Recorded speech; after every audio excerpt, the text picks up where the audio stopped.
Apa yang mesti kita bahas sebetulnya bukan lagi kenapa ada dinasti politik, tetapi apa citra Indonesia di luar negeri melihat praktek politik semacam itu.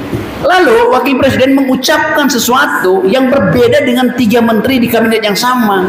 Dunia mau bilang apa? Anda mau, waktu Anda tonton di situ, Anda pilih kalau bisa televisi Anda itu hitam putih. Karena kita nggak bisa lihat ekspresi kejengkelan dari jurnalis internasional yang kalau mengajukan pertanyaan pada si wakil presiden, sama jawabannya dengan jawaban yang pernah diberikan oleh ayahnya di forum internasional. Itu yang saya terangkan bagaimana konyolnya. Kalau dinasti masih mending, dinasti itu ada kurikulum. Puyi itu adalah dinasti Tiongkok walaupun masih anak kecil, tapi dijadikan simbol supaya ada persatuan ide tentang apa itu dinasti. Dinasti itu bukan sudah pertalian darah, tapi ada kurikulum yang diajarkan di situ. Kerajaan Jawa itu dinasti, dari Hamengkubuwono II sampai Hamengkubuwono X itu dinasti. Tapi ada ide di situ. Ini dinasti yang tanpa ide. Jadi kita mau lihat asal usul dinasti Jokowi itu dari mana. Soal dinasti politik kan ya udah jadi pengetahuan umum, bahkan olo-olo itu ada di semua media sosial tuh. Jadi apa yang mesti kita bahas sebetulnya bukan lagi kenapa ada dinasti politik, tetapi apa citra Indonesia di luar negeri melihat praktek politik semacam itu. Jadi kita membayangkan satu waktu ada pertemuan internasional, lalu ada diskusi tentang demokrasi. Yang diskusi di situ adalah menteri baru namanya AHY. Menteri baru namanya siapa yang dari PAN itu? Amran. Satu lagi dari PAN. Yandri itu. Pertemuan internasional membahas demokrasi Indonesia dihadiri oleh 3 tokoh yang saya kenal paham tentang demokrasi. Tingkat menteri selesai bicara, tingkat presiden Pak Prabowo lagi pilek, nggak bisa datang, dikirimlah wakil presiden. Lalu wakil presiden mengucapkan sesuatu yang berbeda dengan 3 menteri di kabinet yang sama. Dunia mau bilang apa? Anda mau, waktu Anda tonton di situ, Anda pilih kalau bisa televisi Anda itu hitam putih. Karena kita nggak bisa lihat ekspresi kejengkelan dari jurnalis internasional yang kalau mengajukan pertanyaan pada si wakil presiden, sama jawabannya dengan jawaban yang pernah diberikan oleh ayahnya di forum internasional. Sama aja.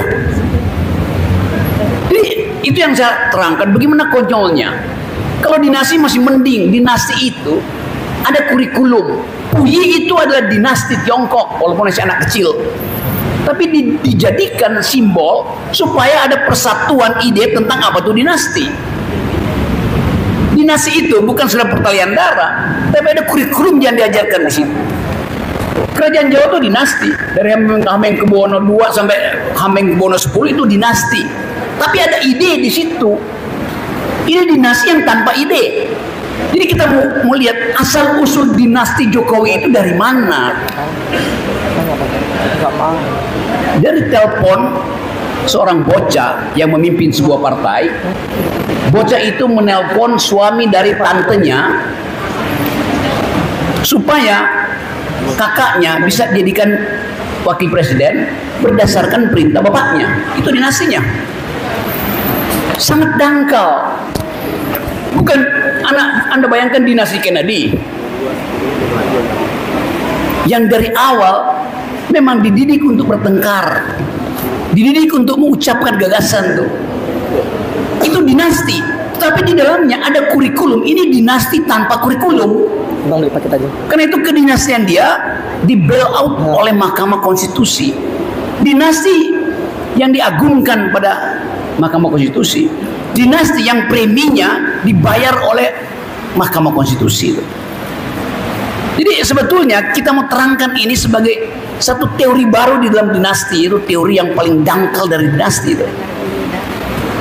Sama seperti tadi, ini apa perlunya kalau kita tanya, kan mestinya ada yang bermanfaat dari si dinasti ini kan? Apa manfaatnya tuh? Nambah suara nggak bisa, kasih poin nggak bisa. Ini dinasti yang kedudukannya sama dengan Belanda Darem. Belanda Darem orang Belanda bilang tuh, namanya usus buntu. Dipotong nggak apa-apa. Ini adalah menjadi jalan buntu dari demokrasi, itu dinastinya.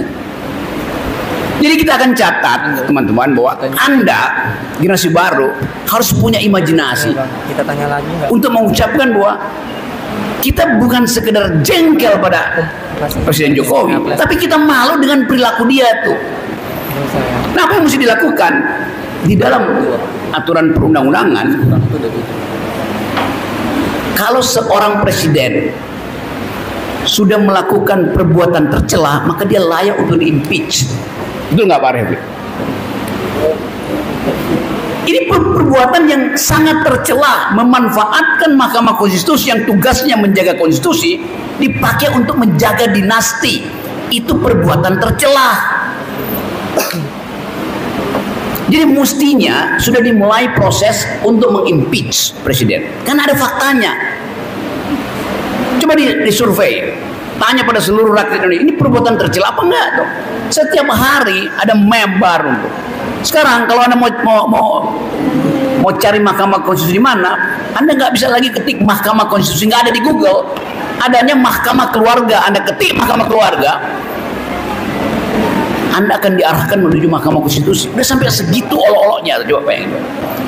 Jadi sekali lagi teman-teman, jangan lagi kita bertanya ini dinasti atau bukan. Tinggal kita tunjukkan bahwa ini adalah dinasti yang paling buruk dan paling berbahaya dalam sejarah peradaban. Karena dimulai dengan kebusukan. Tetapi apakah mereka salah? Bukan dia yang salah. Yang salah elit politik yang mau menerima proses menjadikan dia dinasti dengan cara yang buruk. Semua ketua partai yang bergerombol di sekitar yang bersangkutan, mereka yang bersalah tuh. Tetapi kenapa mereka tidak punya akal sehat? Ya karena mereka masing-masing ditawan oleh sprindik, oleh komorbid politik tuh. Jadi ini adalah tawanan dari kedunguan. Si dungu menawan si bodoh. Si bodoh diperalat oleh si bego. Itu algoritmanya jadinya. Tapi saya percaya bahwa di tempat ini Anda dituntun untuk berpikir terus. Karena dari ruangan ini ada 3 profesor di situ. Saya sebut aja profesor. Karena ada 3 perempuan yang melambangkan masa depan. Dari rahim perempuan tumbuh generasi itu. Dari rahim laki-laki tumbuh dinasti. Mahasiswa jangan pakai istilah birokrasi, closing statement. Bagi mahasiswa, bagi akademisi, tidak ada yang ditutup, harus dibuka. Jadi mesti katakan closing ideas. Ide yang menyimpulkan, bukan ide yang menutup. Jadi kalimatnya saya, jangan closing statement, itu biasanya di kabinet closing statement. Jadi kita ingin buka perspektif. Jadi kita perlu closing ideas. Apa idenya untuk membuka perspektif? Untuk melanjutkan percakapan. Tadi ada yang bertanya di awal, apa artinya kritik? Kritik artinya membongkar